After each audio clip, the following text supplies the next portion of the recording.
চাঁদের চেয়ে সুন্দর তুমি, নবী আমার কমলিহি ওয়ালা। দু জাহানের বাদশাহ তুমি, প্যারা নবী সাল্লাল্লাহু আলা। দু জাহানের বাদশাহ তুমি, প্যারা নবী সাল্লাল্লাহু আলা। চাঁদের চেয়ে সুন্দর তুমি, নবী আমার কমলিহি ওয়ালা। সুবহানাল্লাহ পড়ে। আমাদেরকে জিজ্ঞেস করা হবে রবকে, বলবো আল্লাহ। ধর্ম কি? বলবো ইসলাম। এই লোকটারে চিনো নাকি? আমরা বলবো চিনি, আমাদের প্রাণের নবী মুহাম্মদ সাল্লাল্লাহু। তিনটা প্রশ্নের উত্তর করতে পারলে এডিশনাল আর একটা প্রশ্ন, ওমা ইলমুক। এই তিনটা প্রশ্নের উত্তর জানলা কেমনে? নকল করছো নাকি? বাংলাদেশে নকল আছে না নাই? কোথায় নকল করে? হ্যাঁ, কিছু লিজেন্ড আছে দেখি, একেবারে জামার ভিতরে নকল, টুপির ভিতরে নকল, স্কেলের ভিতরে নকল, মৌজার ভিতরে নকল আছে না নাই? কথা বলেন। ফেরেশতারা বলবে তুমি তিনটা প্রশ্নের উত্তর করলে কি করে? আপনাকে বলতে হবে আমি কোরআন থেকে শিখেছি, আমি হাদিস থেকে জেনেছি। চিল্লায় বলেন ঠিক কিনা? তখন ফেরেশতারা বলবে আহলান ওয়া সাহলান, মারহাবান, কংগ্রাচুলেশন, তুমি উত্তর করতে পেরেছো। ইফসাহু লাহু কবরুহু 70 যিরান, আপনার কবরটারে 70 হাত লম্বা বানিয়ে দেয়া হবে। ইফতাহু লাহু বাবুন ইলাল জান্নাহ, জান্নাতের দিকে দরজা করে দেয়া হবে। ইউলবাসু মিন লিবাসিল জান্নাহ, জান্নাতের পোশাক পরিয়ে দেয়া হবে। আর বলা হবে নাম কানাউমিল আরুস, বাসর রাতে কনেকে নিয়ে বর যেমনি শান্তির ঘুম, আরামের ঘুম দেয়, তুমিও ঘুম দাও, ঘুমাও। You should get some sleep now, you are very tired man. ঘুমাও, অনেক হয়েছে, ঘুমাও। তোমার এই ঘুম কেউ ভাঙাবে না, ইসরাফিলের সিঙ্গার ফুৎকার ছাড়া। আল্লাহ লম্বা ঘুম যেন দিতে পারি, তৌফিক দাও। আর যারা ইসলাম বিরোধী, কোরআন বিরোধী, বিশ্বনবী বিরোধী, তাদেরকেও প্রশ্ন করা হবে তোর রব কে?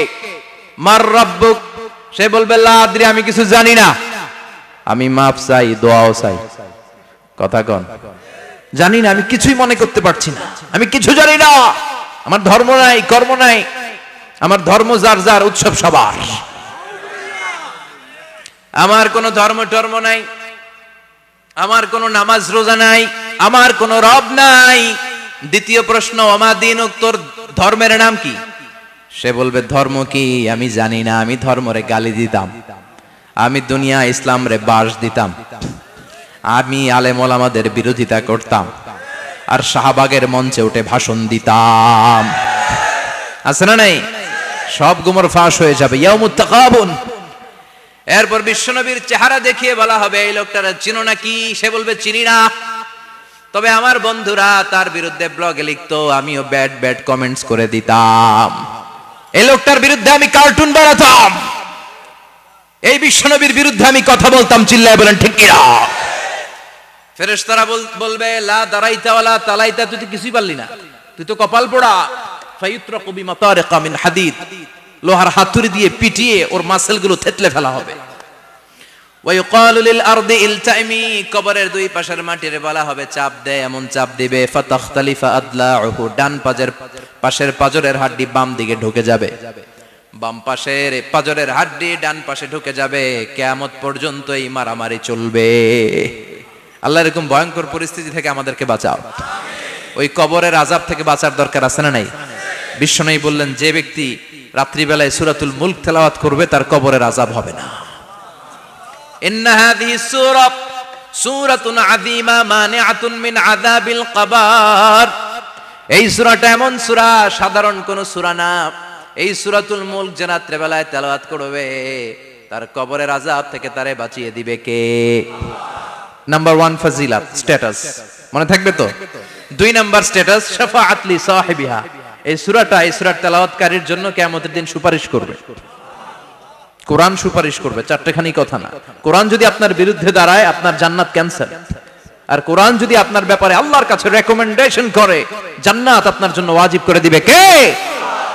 এজন্য বিশ্বনবী বললেন শাফাআত লি সাহিবিহা, কিয়ামতের দিন তেলাওয়াতকারীর জন্য আল্লাহর কাছে সুপারিশ করবে। 2টা গেল। 3 নাম্বার বিশ্বনবী বললেন খাসামাত আন সাহিবিহা।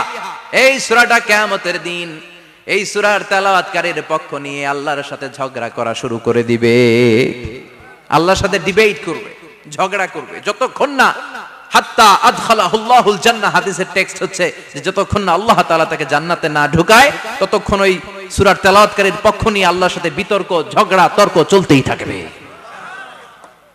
সুবহানাল্লাহ, আরো আসতে বলেন। আবার বিষ্ণু বললেন, মান ক্বারা বিহা ফি লাইলাতিন ফাকাদ আকসারা ওয়া আতওয়াবা, রাত্রি বেলা এই সূরাটা যে তেলাওয়াত করবে পুরো রাত্রিটারে বরকতময় করে দিবে কে? এজন্য বিশ্বনবী আবদার করে, আবেদন করে আমাদের কাছে বলে গিয়েছেন, আমি চাই আমার প্রতিটা উম্মতের হৃদয়ে এই সূরাটা গাঁথা থাক। আমি চাই আমার প্রতিটা উম্মতের সিনার ভিতরে এই সূরার 30টা আয়াত গ্রথিত করা থাক। সুবহানাল্লাহ পড়েন।